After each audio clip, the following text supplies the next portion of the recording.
Level 1. Trash. Steven Seagal. Steven Seagal convinced Hollywood he was an action star based purely on Aikido credentials and absolutely zero acting ability. But here's what most people don't know about how his career really fell apart. Say, man, you seen this girl? I seen the top of her head. Yeah, that was his head. That's good. His rise in the late 80s with Under Siege and Hard to Kill had nothing to do with emotional range, just choreographed fights and monotone delivery that made Keanu Reeves look like Laurence Olivier. Critics immediately called his performances flat and completely devoid of human emotion, but audiences showed up for martial arts spectacle. Yeah. Hey, John, you coming for the service? Hey, Sean. Yeah, as soon as I can get a flight. What time do you think you'll be here? Well, what time is the memorial? 3 p.m. Unlike other action stars who evolved, Seagal never attempted a single dramatic role, churning out recycled fight scene vehicles until audiences stopped showing up. Level 2. Bad. John Travolta. John Travolta was the disco king in Saturday Night Fever and Grease, riding pure charisma to superstardom. Then, the 80s destroyed him.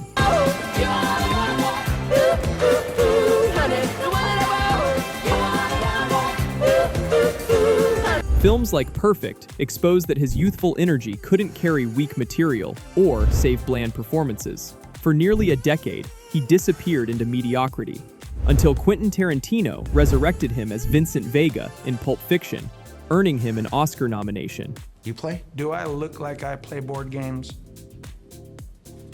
So why don't you get this guy laid? Give him a box of Cohibas, a bottle of Chevs, do whatever it takes, just get it done. But here's where it gets interesting. His post-Pulp Fiction career became a roller coaster. Decent work, like Get Shorty, followed by catastrophic disasters, like Battlefield Earth, which swept the Razzies. Are you not aware that I graduated top of my class? Quite an accomplishment.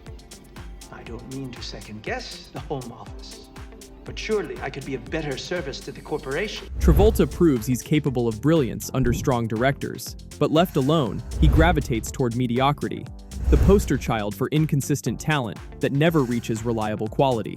Level 3. Mid. Nicolas Cage. Nicolas Cage won an Oscar for Leaving Las Vegas with a devastating performance that proved he had serious dramatic talent.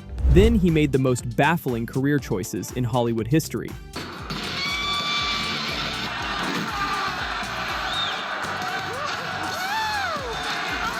He bounced between prestige projects like Adaptation and direct-to-video garbage that paid his tax bills while destroying his reputation. Cage describes his style as nouveau shamanic, treating each role as an experiment rather than a career move. For the 6 inches of muzzle energy of a .357 Magnum, and of course, it will never jam. Why'd you do that? That explains why he pulled his own teeth for Birdie, but also delivered scenery-chewing performances in the Wicker Man remake. His filmography reads like someone threw darts at scripts blindfolded, masterpieces like Pig, next to forgettable thrillers that premiered at 2 a.m. Level 4. Okay. Leonardo DiCaprio. DiCaprio went from Titanic heartthrob to methodically building one of the most impressive filmographies in modern cinema, but there's a reason he's not higher on this list. A few blank sheets of paper. I mean, I love waking up in the morning not knowing what's gonna happen or who I'm gonna meet, where I'm gonna wind up. Just the other night I was sleeping under a bridge and now... His breakout in What's Eating Gilbert Grape showcased raw talent, but his partnerships with Scorsese in The Departed and Wolf of Wall Street cemented him as a powerhouse. His Oscar win for The Revenant came after years of memes, enduring brutal filming conditions for a mostly silent performance. Track a new course back up online.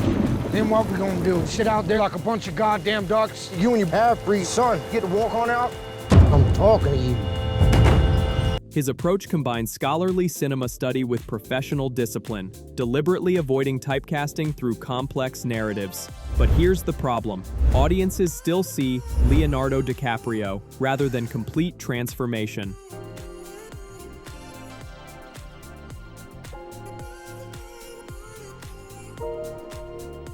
Other people's wives.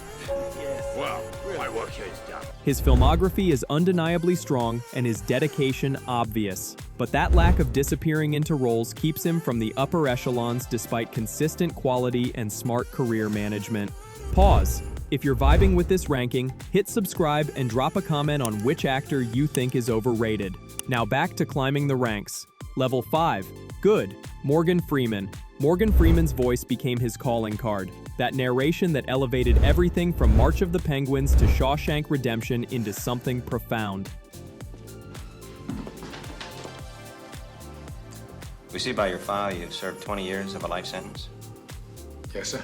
His career was defined by gravitas, playing authority figures and wise mentors with consistency that made him Hollywood's go-to for dignity and wisdom. This was found behind the same refrigerator, written in Greece. There are 7 deadly sins, Captain. Gluttony. His roles in Seven, Unforgiven, and Glory demonstrated range within his archetype, bringing depth that lesser actors would make one-dimensional. But here's why he's not higher. He rarely disappears into roles the way top-tier actors do. Level 6. Great. Robin Williams. Robin Williams was a comedic hurricane who could shift into devastating drama without warning. A rare talent that made him one of the most versatile performers of his generation.